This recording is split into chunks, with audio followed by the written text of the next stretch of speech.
اعوذ باللہ من الشیطان الرجیم بسم اللہ الرحمن الرحیم۔ عزیزان مان، آج اکتوبر 1984 کی 5 تاریخ ہے اور درس قرآن کریم کا آغاز سورہ التطفیف کی آیت 25-26 سے ہو رہا ہے، 83/26۔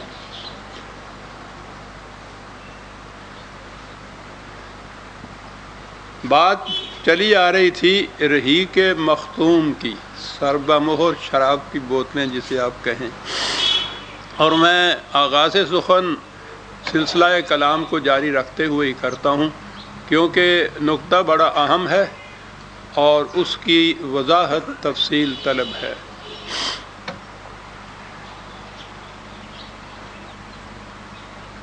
قرآن کریم میں جیسا کہ متعدد درسوں میں یہ بات سامنے آ چکی ہے، جنت کی تفصیلات کا بیان تمثیلی انداز میں ہوا ہے۔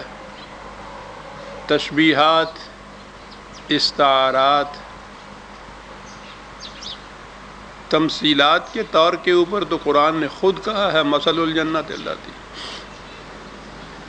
تشبیہی آیات کا ذکر قرآن میں موجود ہے، استعارات ان دونوں کے نام کا نہ ہوتا ہے۔ عربوں کے ہاں نثر کی تو کوئی کتاب ہی نہیں تھی، قرآن سے پہلے شاعری تھی اور بھرپور شاعری تھی۔ اس شاعری میں بھی اور خود عربی معاشرے میں بھی قوت، جوش، حرارت، حدت، اس کے لیے شراب کا استعارہ استعمال ہوتا تھا۔ شراب ویسے ہی عام استعمال ہوتی تھی، وہ تو سارا معاشرہ شراب کے مٹکوں میں گویا ڈوبا ہوا تھا، اور ویسے ساری دنیا میں ہی شراب کو قوت، جوش، حدت، حرارت کے لیے استعمال کیا جاتا ہے۔ دنیا کے ادب میں ہر مقام پہ یہی چیز آتی ہے، اور عربوں کے ہاں ہی کیا، اور وہاں سے جو یہ شاعری نکلی ہے تو ایران کے راستے ہوتی ہوئی ہمارے ہاں پہنچی، تو اس سے یہ گویا شراب کی ندیوں میں سے ان کی کشتیاں یہاں تک آئیں۔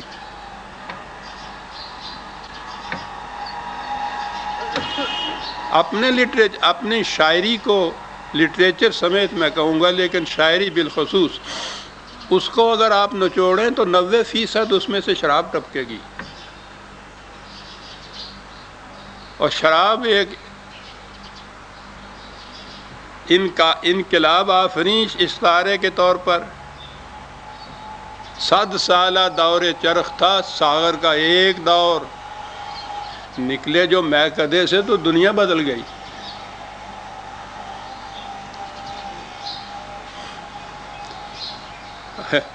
اس موضوع پہ اگر میں آپ کے سامنے شیخ شروع کر دوں تو شام پڑ جائے، لیکن یہ جو بات سامنے آ رہی ہے اس کے لیے ضروری ہے بتانا کہ شراب سے یہ مفہوم کیا لیتے تھے۔ یہ جاں فضا ہے بادہ، جس کے ہاتھ پہ جام آ گیا سب لکیریں ہاتھ کی گویا رگے جاں ہو گئی۔ اور عربی شاعری تو پھر پوچھئے نہیں کس کمال تک پہنچی ہوئی تھی۔ ذکر اس پریوش کا اور پھر بیان اپنا۔ عربوں کے ہاں ذکر ہو شراب کا، زبان ہو عربی کی، اور شاعر ہوں عہد جاہلیہ کے، تو پھر تو پوچھو نہیں، شعر سنتے سنتے نشہ چڑھ جاتا آدمی۔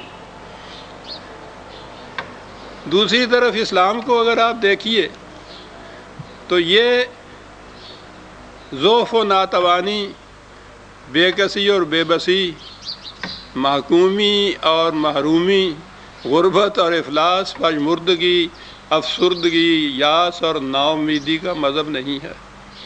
یہ تو قوت و اقتدار، شوکت و حشمت، عزت و وقار، غلبہ اور سطوت، حکمرانی اور جہانبانی کا دین ہے۔ تو اس دین کے لیے بھی استعارہ شراب ہی کا سب بہتر ہو سکتا ہے۔ تو قرآن نے جہاں جہاں جنت کی شراب کا ذکر کیا ہے وہ حقیقت میں استعارہ ہے اس دین کی شوکت اور حشمت اور غلبہ اور اقتدار کا، یعنی وہ نظام، وہ حقائق، وہ تعلیم جس سے عروق مردہ میں خون زندگی دوڑ جائے، اقبال کے الفاظ میں۔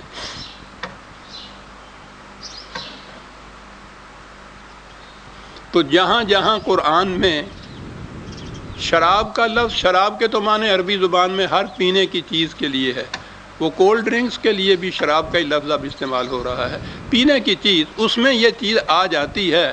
لیکن خود جو شراب کے لیے الفاظ استعمال ہوتے تھے وہ الفاظ بھی قرآن نے استعمال کیے ہیں، لیکن یہ یاد رکھیے کہ یہ سب استعارے کے طور پہ ہے، تمثیل کے طور پہ ہے، تشبیہ کے طور پہ ہے۔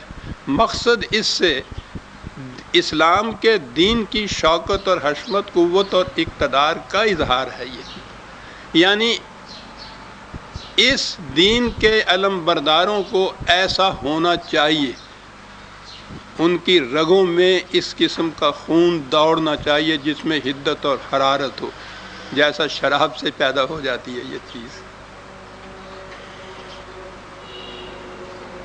یہاں ہے یسقون من رحیق مختوم۔ رحیق عربوں کے ہاں خالص شراب کو کہتے تھے، شراب کی ایک خال قسم تھی۔ پھر مختوم، سر بمہر، یہ کہتے ہیں شراب والے کہ اگر ہوا لگ جائے تو اس کی تندی اور تیزی میں فرق آ جاتا ہے۔ ایک تو قرآن نے شراب کو کہا ہی طہورا، پاکیزہ، جس میں کوئی کسی قسم کی آمیزش، غلط آمیزش نہ ہوئی ہو، خالص پورا توحید کا دین۔ پھر اس کے بعد وہ جن بوتلوں میں بند ہے وہ سر بمہر، سیل کی ہوئی۔ قرآن نے اس کی حفاظت کا خود ذمہ لیا ہے، یہ وہ مہر ہے جو خدا نے خود ان بوتلوں کے اوپر لگا دی ہے۔ یہ جو ہمارے سامنے الفاظ، اوراق، صفحات کے پیکروں کے اندر خدا کا کلام ہے، یہ تو وہ شراب ہے، اور یہ جو الفاظ یا اس کا یہ مادی پیکر ہے جسے ہم قرآن کا نسخہ کہتے ہیں، یہ وہ بوتل سمجھ لیجئے۔ تو اس کی حفاظت خدا نے اپنے ذمے لی، تو استعارتاً کہا کہ وہ رحیق، وہ خالص شراب جس پہ مہر خود خدا نے لگائی۔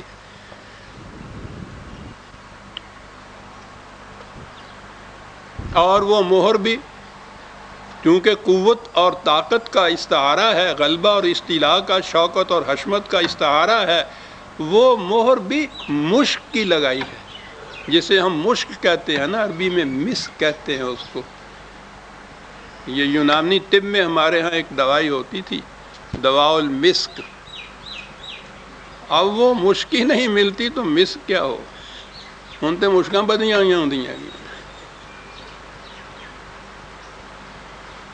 تو اس کے اوپر جو سیل ہے وہ بھی اس چیز کی ہے کہ جو یونانی طب میں یہ مسک جو تھی یا مشک جو تھی بڑی تیز چیز ہوتی تھی۔ یہ ہمارے ہاں کے حکیم اجمل خان صاحب نے یہ بتایا تھا کہ بند شیشی کے اندر خالص مسک کو یہ کرتے یا واسکٹ کی اس جیب میں نہیں رکھنا چاہیے جس کے نیچے قلب ہوتا ہے، دھڑکن تیز ہو جاتی ہے۔ تو ایسی شے جو ہے سیل اس کی لگی، ایک تو وہ رحیق ہے، پھر وہ مختوم ہے، پھر اس کے اوپر جو سیل ہے وہ بھی مسک کی ہے، مشک کی ہے۔ تو یہ پورا استعارہ ہے اسلام کے نظام کی اقتدار اور قوت اور حشمت اور شوکت کا۔ ضمناً یہ مختوم، یہ جو بحث چلتی ہے نا ہمارے ہاں خاتم النبیین کے، یہ خاتم النبیین تے کے زبر کے ساتھ، تے کے زیر کے ساتھ،